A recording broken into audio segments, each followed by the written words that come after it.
Well, we love it when we hear from you, so we want to bring it on with some of your questions today. This is Renee Gordon, who says, "Hi, I watch the 700 Club every day. I pray with the show every day. I've always wondered what is meant by Friday the 13th. Renee, it's a superstition, and for whatever reason in American culture, Western culture, it's taken root. The origins of it are sort of lost in history. We don't know, how this got started.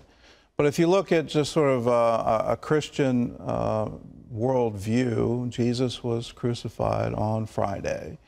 And so that's sort of given Friday a bad name, even though we call it Good Friday.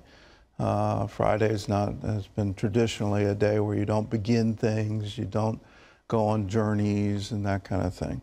13th is considered an unlucky number because it's 1 after 12. And there were 12 tribes, there were 12 apostles, and so if you go to 13, I remember living in an apartment building and it didn't have a 13th floor.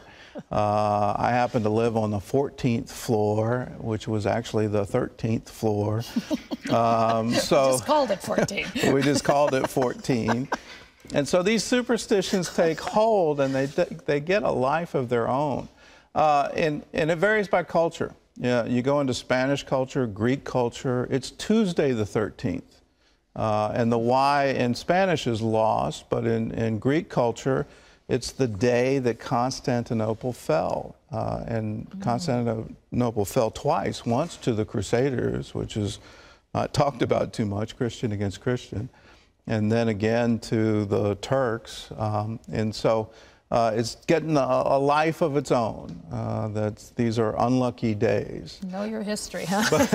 But as Christians, follow the Apostle Paul. You don't observe days. And you have faith that God is blessing every day. And so wake up saying, this is the day the Lord has made. I will rejoice in it. You don't have to worry about odd numbers falling on Friday.